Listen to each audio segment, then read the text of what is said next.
The Lord has told me for months that I need to get my testimony, and I was just like, bro, I'm not there yet. Like, I'm too emotional. I cry in the middle of Walmart. But here we are. Okay, so y'all just bear with me. When I was younger, my dad, being a Baptist preacher, would always say, you need to give your testimony. And at the time, at a young age, I had always thought nothing has happened in my life that I have overcome that would change someone else's life. Well, now I'm 35. I've went through more than anyone my age should ever have to go through. And so now it's time for me to share. So just bear with me, super emotional. When I was in middle school, I accepted Christ as my Savior at a revival at Welcome Valley Baptist Church, where we attended with Brother Barry.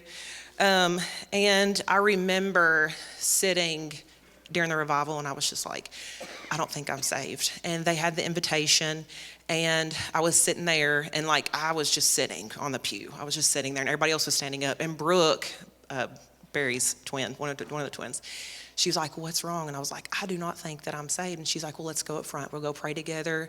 We'll go see Dad. And I was like, okay. So I got saved. I got saved that night. And years go by. High school goes by. Not a lot of excitement. I had a pretty good friend group, and I was never really tempted with anything that could affect my walk with God. I never dated in high school, so I didn't have any type of distraction at all as well. But after high school, I eventually entered the dating world. I'm going to stop right there and say that a lot of things that I'm going to talk about next may seem like we're in a therapy session, but I have to fill you in on those pieces of my life because that's, what made me who I am today. The first guy that I dated, he cheated on me just after a few months of dating. He told me the reason was because I just wasn't fun enough for him. The girl that he had cheated on me with, she liked to party, and that was just something at the time that I wasn't interested in at all. After that, I did become very sad, very confused, wondering what I could do to be more fun. So that is when I started drinking a lot. I started partying a lot. That all came to a crashing halt when I got caught giving alcohol to minors. I was still living with my parents then and was basically under lock and key at that point. I started getting back on track with my life. I started going to Morris Hill Baptist Church. I had the absolute best friend group there. I had started teaching a youth class as one of the youth leaders. I joined the choir. I got super involved in the Fellowship of Christian Athletes with Ben Gooch as a leader. So it was there that I also met another guy. We started dating. I thought it just couldn't get any better. I met him at church, He was a coach at the time. He transferred to a new school, which was his alma mater. And that is when things started going downhill. He became distant, started hanging out with new people. Then he cheated on me. Again, here I was questioning my worth. Why I wasn't good enough. But that time it was a little different because what I did afterwards was different. I had become so much stronger in my faith, still had such a good support group at my church that I was pouring myself into with no distractions. It's very important to surround yourself with a good, godly friend group. The Bible says to encourage one another, build one another up. And when you have that in your friend group, it's harder for Satan to attack and succeed. I started truly loving myself, focusing on my relationship with God. You have to love yourself first before you can love someone else. And so there I was, a year later, which would make it 2016, April 2016.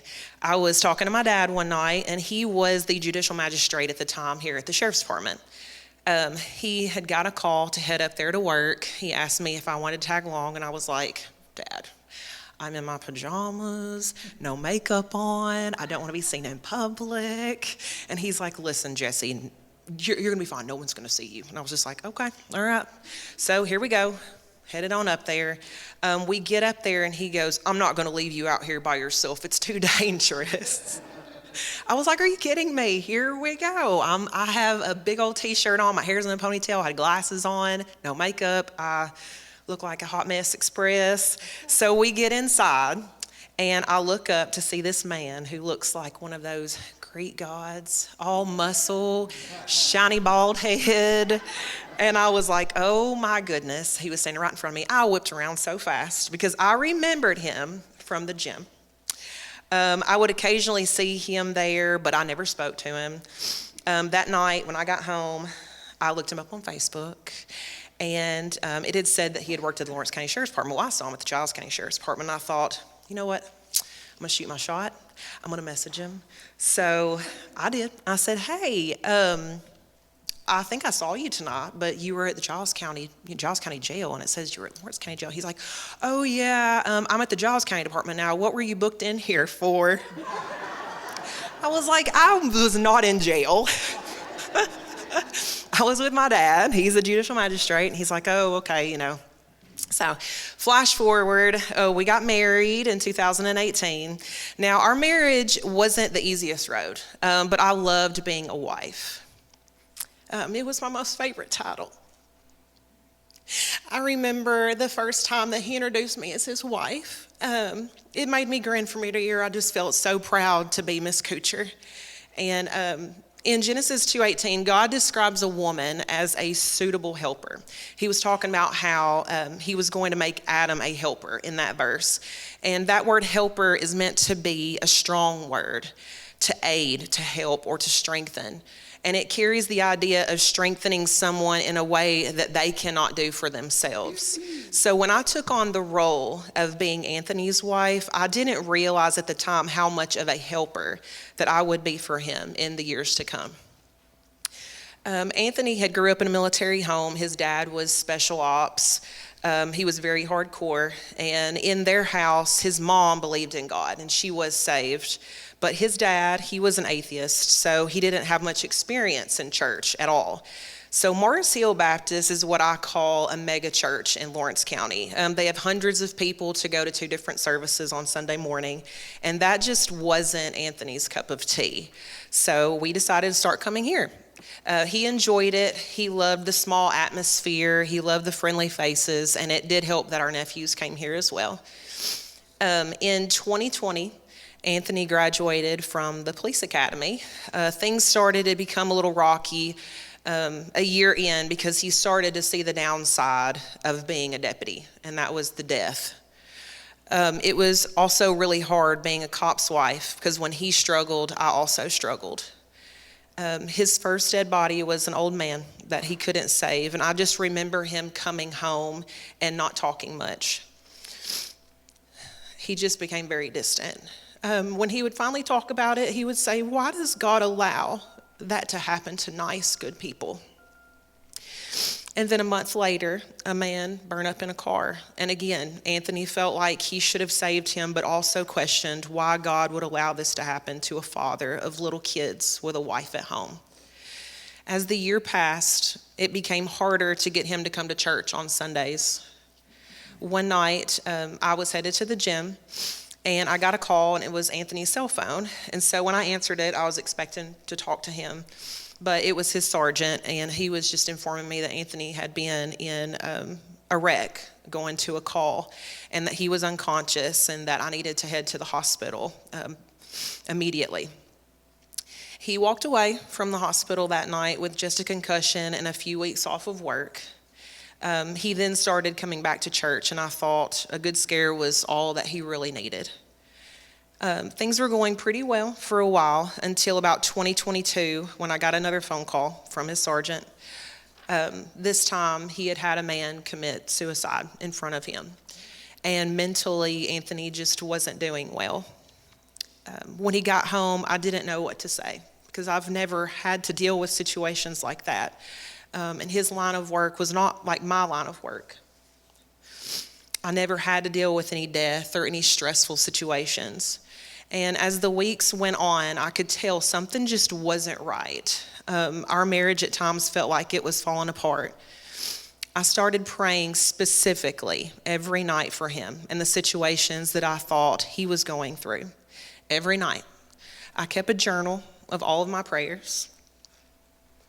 For a whole year, I prayed for him for certain needs, and I prayed that the Lord would just heal our marriage. 6 months later, I had gotten word of a rumor that Anthony was having an affair with a nurse at the hospital. And in my mind, all I could think about was why. What was it about me that wasn't good enough? Was it because they could bond over trauma in their line of work? Was I just not pretty enough? Was I not fun enough? So in September of 2023, I filed for divorce, and I was devastated. The marriage that I had prayed for every single day for a whole year failed. God didn't answer my prayers, and I wanted to know why. I had been so faithful to him. I had been reading my Bible daily. was being the best godly wife that I could be. And in my mind, God allowed my marriage to fail. That was my exact thoughts. My friend Cassie had bought me a 50-day devotional. It's called You're Going to Make It. She got that for me right after my divorce, and I read 2 days worth of it, and I never picked it back up because I was so angry. It was very hard for me to even pray at the time because the devil kept telling me, why pray to a God who doesn't even answer? You prayed for a whole year to him, and he didn't even answer those prayers, so why do you keep trying? I had lost the love of my life and my best friend. And I had all of these emotions, and I had no clue how to cope with the loss and how to even move on. I hated all the memories surrounding me in my house that I didn't know what to do with them. One night I was crying to my mom, and I said, what do I do with all of this stuff of our life together? Everything in this house. I just can't throw it away. And she said, you know what you do? You pack all that stuff up. You put it in a box and you keep it because you'll know when it's the right time to get rid of it. So that's what I did. I was listening to a podcast while I was packing up things, and it was about forgiveness. It said, your heart is much too beautiful to be tainted by hurt, haunted by resentment, or held back by bitterness. Bitterness is the very place where the enemy can lure us into his schemes. We must never forget our position. Oh, strength isn't anger, bitterness, or hatred. It's humility and forgiveness. And in that moment, I chose to forgive. I loved Anthony with every part of me, and I had prayed for him every single day. But as I started putting my physical memories in a tote, the one thing I grabbed was this journal. And the one that I had wrote in for a whole year worth of prayers in it. And I just held it, and that's when the Lord said to me, why have you stopped praying for him? He needs it now more than ever. And a peace just came over me. Anthony was still my best friend and the guy that I loved, and I knew that he was at the lowest of lows right now. So that's when I texted him, and I told him I loved him and that I'd always love him and that I forgave him. As the months went by, we had the best relationship possible. He would tell me at least once a week how sorry he was and how he didn't deserve me being nice to him or even still caring for him, but that he was very thankful anyways.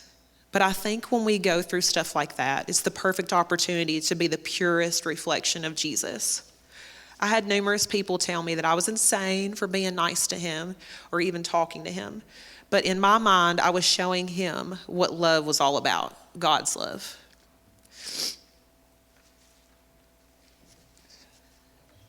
On July the 3rd of this past year, I was getting off work a little later than normal. I usually would call Anthony at 5, right on the dot. We would talk about my day. We would talk about his day. I had texted him earlier that afternoon to check on him. He had had a really rough night the night before. He had just woke up around 12 to start getting ready for the day, and my boss was running behind on this day, so I didn't get to call Anthony until about 5:10. He didn't answer, but I didn't think anything about it. 5 minutes later, I got a phone call from my friend Chad Moore. He's the 911 director, and he's also the associate pastor at Mars Hill. He said that Anthony had been in a bad motorcycle wreck and was headed to the hospital. But at the time, I didn't think anything about it. He had been in a lot of wrecks on the job. Everything was always fine. He was my Superman. And as I got to the hospital, I waited around for what seemed like forever. And one of our friends, Kim Barker, she's an officer there in Lawrenceburg. She came out of the ER doors, and I could see tears in her eyes. She said, "Jessie, he didn't make it. Anthony had died." And all I remember is just falling into a chair. And I had my arms wrapped around her waist, and I just kept saying, "It's not real. It's not real. My best friend died. The love of my life." I kept telling everyone that I wanted to see him. I said that for hours. They kept saying that they were cleaning him up and I could see him soon. And all I could think about was how I wanted to take care of him. I had always taken care of him. I just wanted to hold his hand, and I wanted to see his face. I wanted to rub his beard and that bald head just one more time. But I never got to. They pulled me back to this room, and there he was, but he was already in a body bag. They had a flag draped over him, so I didn't get to see him.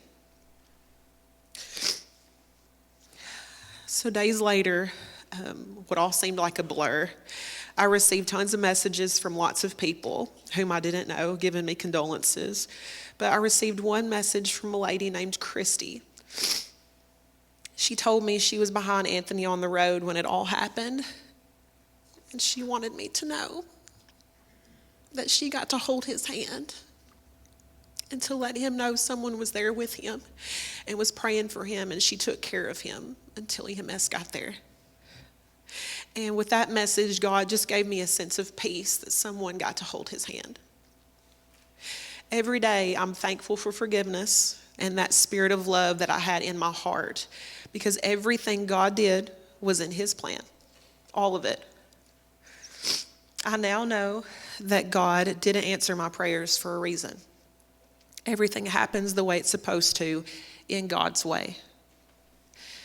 One night, I was laying in bed and I was restless. After 8 o'clock, everyone knows not to answer their phones because I'm crazy at nighttime. I was crying. And I just said out loud, "Lord, please just let me know for sure that I'm going to see him one day. I just have to know for sure." And immediately, the Lord spoke to me, and he said that I already knew. And he reminded me of a text message that I had got back a long time ago. The cool thing about iPhones is that you can go to the message bar and you can type in a word and it will pull up anything in your text messages. And I typed in the word saved, and there it was. March the 14th, 2019. He randomly texted me while he was at work at the Wayne County Jail, and he proceeded to tell me about how a church group who comes to talk to the inmates had came that day, and how one of the old ladies had came to him and started talking with him, and she prayed with him, and he got saved. And I just started swallowing because I had remembered that, all of that. But of course, you've got Satan using other people to say, if he did those bad things to you, then he wasn't saved. None of us are perfect. I know that I'm not perfect, and I still sin daily, but Satan tempts me sometimes, and I fail. But luckily, my God is the God of second chances and of third chances. And as a Christian, I'm so thankful for that. God has brought me through a lot of storms. I'm currently still in one. The storm of grief is the toughest one so far. There are still a lot of dark days for me. Some days I struggle to even get out of bed. With that being said, I'm reminded of one of my favorite verses in the Bible, Proverbs 27:17. As iron sharpens iron, so one man sharpens another. God has blessed me in this tough season with the most godly, amazing support system.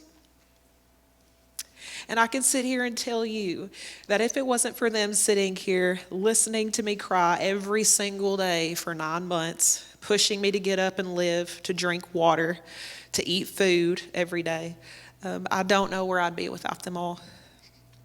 That makes me sit and look back on all of my storms throughout my life, the struggle of not feeling good enough, and every single time when I was down, God sent me encouragement through my friends. I still struggle daily, but they are there at the gym, at work, and I know without a shadow of doubt that God will send the same type of encouragement in the future when I need it. And for that, I'm very hopeful. I love you all from the deepest part of my heart, and I'm so thankful for all of y'all. I am now reading a devotion, that very same devotion that I put down and never picked back up that Cassie got me after my divorce, which is now still very fitting in the current part of my life. You're going to make it. A few sentences in that book I want to read. It says, "You're stronger than you know. You're held safe in our great God's mercy. He will be with you. Don't get terrified or dismayed because of the stuff that you don't understand or the things ahead that look scary. Even if you can't see the whole pathway forward, trust that God is ahead. Cling to his truth and let God light the way step by step. Resolve in your soul that whatever God is leading is wherever you want to be." Some of you may feel forgotten or even overlooked, like maybe God is blessing others and is just passing you by and not answering your prayers like you want him to. But let me remind you from my experience, God's timing is perfect. He has not forgotten you. Just because you don't see it yet doesn't mean he's not working. Billy Graham once said, "The waiting season is not a wasted season." Sometimes God keeps us in the waiting season so that he can refine us, shape us, and prepare us for what is to come.